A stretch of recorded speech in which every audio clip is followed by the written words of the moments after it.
Welcome to Essential Biz Marketing. Let's begin with Chapter 7, which explores the role and impact of foreign direct investment in global business. Foreign direct investment, or FDI, involves cross-border capital flow and control, forming a key pillar in international expansion strategies. This chapter first examines the global patterns of foreign direct investment. You'll learn how FDI flows have evolved over time and which countries attract the most investment. Understanding these trends helps explain the economic forces shaping global business. Next, you'll explore several theories that explain why firms choose FDI. These include the product life cycle, market imperfections, the eclectic OLI paradigm, and market power theories. Each offers a different lens for understanding investment decisions. We also address key management issues in FDI decisions. These include how firms choose between acquisition and greenfield investment and how they control operations abroad. Strategic, financial, and cultural factors all play a role. This chapter explains why governments intervene in FDI. You'll learn how national priorities shape host and home country policies. Such interventions often reflect efforts to balance economic benefits with political concerns. Finally, you'll review specific tools governments use to promote or restrict FDI. These include tax incentives, ownership limits, performance requirements, and sanctions. Understanding these tools is essential for managing international investment strategies. Let's explore a real-world case. Volkswagen's global expansion strategy. VW is a German automotive giant with 10 premium brands and a global network of 48 plants, selling 8 million vehicles to over 150 countries. Its strongest markets include China and South America, where it holds significant market share. Now let's look at VW's U.S. strategy. Volkswagen is aggressively expanding its U.S. presence by redesigning vehicles to suit American tastes. The company also lowered prices and scaled up its domestic production to become more cost-competitive. Here's how VW improves efficiency. The firm adopted a modular production system that uses identical key components across 16 vehicle models. This cut development and parts costs by 20% and slashed production time by 30%. Let's examine VW's response to recent challenges.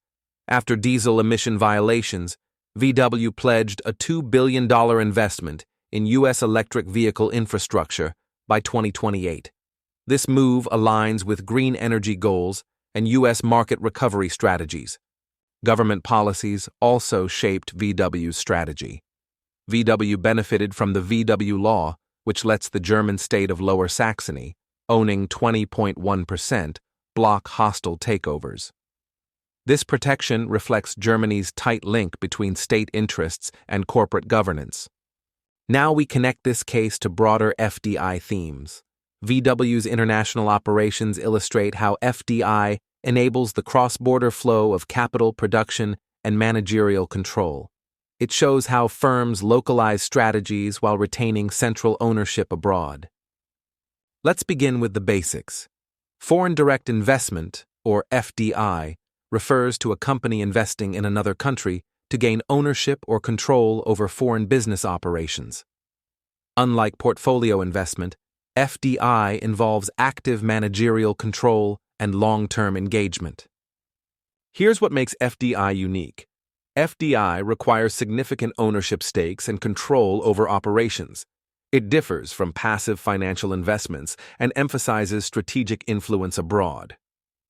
Why do firms choose FDI? They invest abroad to enter new markets, reduce costs, and improve global competitiveness. FDI helps firms grow internationally by accessing resources not available at home. Let's examine global FDI trends. FDI surged in the 1990s, then declined in the early 2000s due to global downturns. Since then, globalization and cross-border M&A have driven a steady recovery. Here's a regional perspective. Developing nations, especially in Asia, now attract a growing share of FDI. China and India have emerged as top destinations due to rapid growth and market potential. Developed nations still play a key role. Countries like the US, Japan, and EU members remain major FDI recipients. Their stable environments and advanced infrastructure continue to attract global investors. Let's explore how product evolution drives FDI. Raymond Vernon's theory explains how companies shift from exporting to FDI as products mature. It links investment decisions to different stages of a product's global life cycle. In the beginning, firms stay local. During the new product stage, companies produce domestically near R&D teams. This ensures quality control and fast adaptation when demand is still uncertain. Then foreign demand begins to grow. In the maturing stage, companies establish foreign production to serve overseas markets efficiently. FDI replaces exports as a more cost-effective strategy. Next comes the standardized stage. As competition intensifies, firms move production to low-cost countries to maintain profitability. FDI expands to support mass production. Here's a real-world example. The personal computer industry began in the US, but later shifted production to developed countries. Eventually, firms moved manufacturing to China for cost advantages. But the theory has limits. It doesn't fully explain why firms choose FDI over licensing or partnerships. It also overlooks situations where efficiency can be achieved without relocating production. Let's now explore another FDI theory. The market imperfections theory suggests that firms internalize operations through FDI to overcome barriers in international markets. FDI becomes more efficient than relying on external exchanges when such barriers exist. Trade barriers are a key example. Tariffs, quotas, and regulations increase the cost of exporting. To avoid these costs, firms invest directly in foreign production facilities. Let's see how this works in practice. Japanese automakers like Toyota and Honda built US factories to bypass tariffs on imported cars. This allowed them to lower costs and better meet local market demand. Let's analyze FDI before it happens. Before investing directly, Japanese automakers exported cars to the US, facing a 2.5% import tariff. These added costs reduced price competitiveness and slowed market penetration.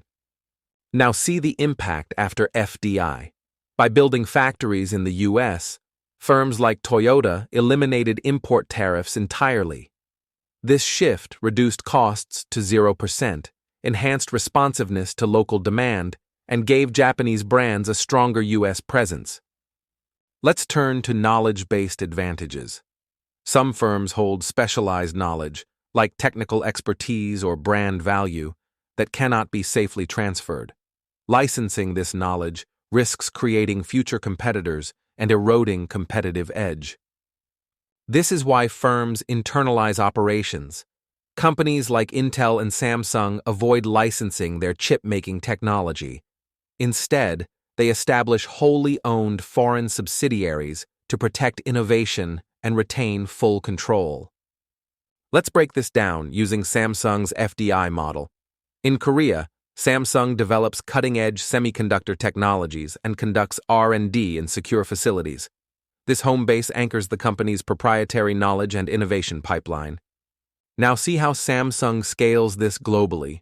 To expand abroad without risking IP loss, Samsung builds wholly owned subsidiaries in countries like the US. This approach maintains full control over production, quality, and knowledge flow, without licensing any core technology. Let's explore a comprehensive FDI theory. John Dunning's Eclectic theory, or the OLI paradigm, explains FDI through three key advantages: ownership, location, and internalization. Firms invest abroad when all three conditions align. First, consider ownership advantages. These include brand reputation, advanced technology, and managerial expertise. For example, McDonald's succeeds abroad by leveraging its global brand and proven systems. Next is location advantage. Firms invest in countries offering valuable resources, skilled labor, or proximity to customers. Oil companies, for instance, choose the Middle East to access rich petroleum reserves. Now, let's look at internalization. Companies internalize operations when they want to protect intellectual property or ensure quality control. FDI is favored over outsourcing when coordination and control are critical. Why does this theory matter? The eclectic theory integrates multiple factors influencing FDI decisions. It helps explain why firms choose specific countries and why they prefer full ownership over partnerships. Let's now examine FDI for market dominance. The market power theory suggests firms use FDI to gain control over prices, limit competition, and strengthen long-term profitability. This strategic expansion helps build global influence. One key method is vertical integration. This involves controlling multiple stages of production, from raw materials to retail. Such integration enhances efficiency and reduces dependency on external parties. Let's start with backward integration. Here, firms acquire or develop operations in the supply chain to secure vital inputs. For example, Tesla invests directly in lithium mining to ensure a steady battery supply for its electric vehicles. Here's how Tesla applies backward integration. To control battery supply, Tesla invests directly in lithium mining operations, securing access to critical raw materials. This FDI move reduces supplier risk, cuts input costs, and protects production continuity for its EV lineup. Let's move to forward integration. Here, firms expand into distribution or retail to control how their products reach customers. This strategy strengthens branding, pricing control, and customer engagement.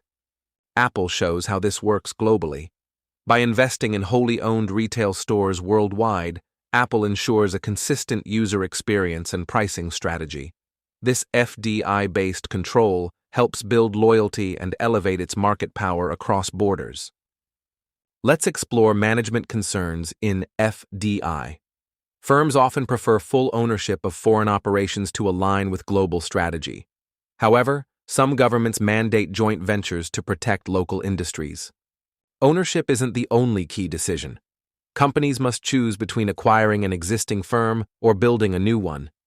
Acquisition offers speed, but may come with legacy issues. Greenfield investment is the alternative. By building a facility from scratch, firms gain design control and operational flexibility. But this path demands more time and upfront capital. Cost control is another critical factor. Labor, regulations, and infrastructure vary by country. Some firms adopt rationalized production, placing components in low-cost sites worldwide. Let's now consider market-facing FDI strategies. Some firms follow major clients abroad to retain relationships as customers expand globally. Others invest to block competitors from entering key markets, or to gain local customer insights they couldn't access from home. Let's now examine government intervention.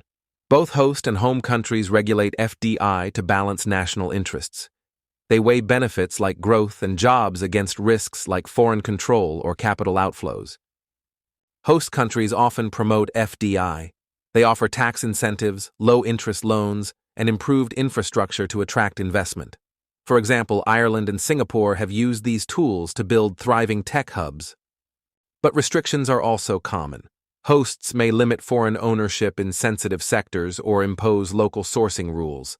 India and Brazil, for instance, regulate FDI to protect domestic industries and boost supply chains. Now let's look at the home country side. Governments may support outward FDI with insurance, loans, and tax treaties. The US, Germany, and the Netherlands use these tools to help firms expand safely abroad. Some home countries also impose limits. To protect domestic jobs or trade balances, they may tax foreign earnings or penalize offshoring. The US and Japan have used such measures, along with sanctions targeting risky regions. Let's now wrap up what we've covered. FDI enables firms to expand globally, enter new markets, and boost operational efficiency. It's a cornerstone of international strategy in today's business world. Multiple theories help explain FDI behavior. These include the international product life cycle, market imperfections theory, eclectic theory, and market power theory. Each offers a unique lens into why firms choose direct investment. Strategy and policy both shape outcomes. Firms weigh control, cost, and customer fit when investing abroad. Meanwhile, governments use incentives and restrictions to align FDI with national goals. Understanding FDI gives firms a strategic edge. By mastering its theories and trends, companies can make smarter global investment decisions. This insight is vital for competing in an interconnected economy. Let's begin the summary section of this chapter. We start by reviewing global FDI distribution. In 2014, developing countries attracted 55% of global FDI inflows, surpassing developed nations for the first time. The EU, US, and Japan led among developed countries, while China and India drew the most within Asia. Now let's summarize the key theories behind FDI. Product life cycle theory explains how firms shift from exporting to overseas production. Other theories, market imperfections, eclectic, and market power, highlight motives like internalization, location fit, and competitive dominance. Here's a recap of FDI-related management issues. Firms often seek full control abroad, though even full ownership may not guarantee it. They also choose between acquisition and greenfield investment, or follow buyers and rivals for strategic positioning. Let's briefly review government concerns in our summary. Host countries benefit from jobs and exports, but lose when profits are repatriated. Home countries may restrict outward FDI to safeguard jobs and trade balances. Finally, let's summarize the policy tools used to influence FDI. Host nations use tax breaks, loans, and infrastructure to promote FDI, but may also impose caps or local requirements. Home countries support outbound FDI through insurance and treaties, yet can restrict it via sanctions or special taxes. Thank you for learning with us today. We look forward to exploring more international business topics together in the next session.